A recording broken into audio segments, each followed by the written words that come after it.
আমরা এখন অম্ল ক্ষার টাইট্রেশন সম্পর্কে কয়েকটি গুরুত্বপূর্ণ তথ্য নিয়ে কাজ করব। 1 নম্বর পয়েন্ট,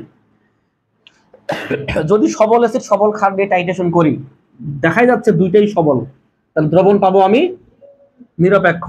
এবং ইন পয়েন্ট মানে তুল্যতা বিন্দু, হয়তো বইয়ের ভাষায় প্রশমন বিন্দু থাকতে পারে, প্রশমন বিন্দু হবে তখন 7। একবার ঠোঁটস্থ মুখস্থ রাখবে পরীক্ষায় নাম্বার পাওয়ার জন্য, এমসিকিউ।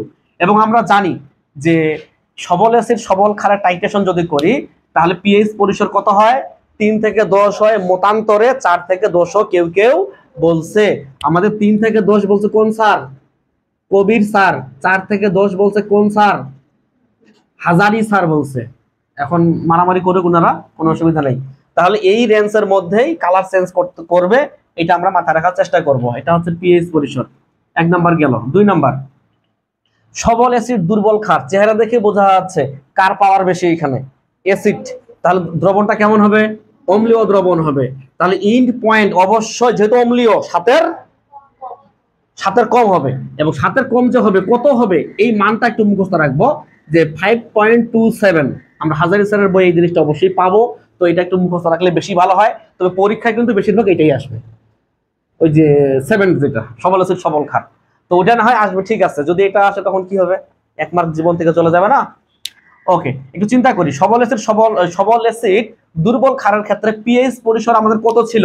পিএইচ পরিসর ছিল 3 থেকে 6.9 অথবা 4 থেকে 7। এই 4 থেকে 7 বলছে আমাদের হাজারি স্যার, আর এই জিনিসটা বলছে আমাদের কবির স্যার বলছে।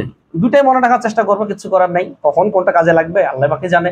এরপর 2-3 নম্বরে আসি, দুর্বল অ্যাসিড সবল ক্ষার। দুর্বল অ্যাসিড সবল ক্ষার, চেহারা দেখে বোঝা যাচ্ছে পাওয়ার বেশি কার?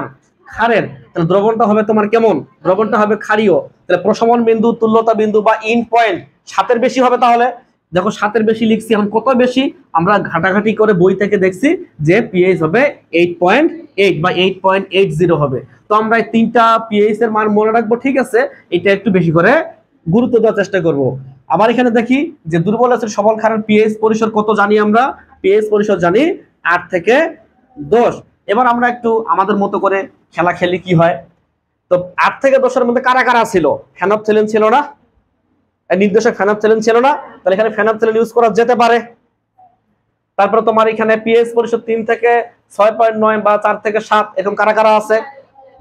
মিথাইল অরেঞ্জ, মিথাইল রেড, এদেরকে ইউজ করা যেতে পারে। তারপর এখানে দেখো 3 থেকে 10 বা 4 থেকে 10, এখানে মোটামুটি সকল নির্দেশক ইউজ করা যেতে পারে। সীমাবদ্ধ অবশ্যই 1-2টা আছে, এটা ভিন্ন বিষয়। ম্যাক্সিমামই কিন্তু ইউজ করা যেতে পারে। তাহলে আমরা এই জিনিসগুলো মুখস্থ রাখার চেষ্টা করবো। কোন জিনিসগুলো? হেডলাইন, সবল অ্যাসিড সবল ক্ষার বা এই যে হেডলাইনগুলো বাংলা, এটা মনে রাখবো। পিএইচ পরিসর মনে রাখবো। আর দ্রবণগুলো তো এমনিতেই মনে থাকবে, জানার দরকার নাই। আর আর ইন্ড পয়েন্ট যেটা, এই অংশগুলো আমাদের মনে থাকবে। শুধু মনে থাকবে না, হয়তো বা এটা আর এটা, এই দুইটা একটু মনে রাখার চেষ্টা করব।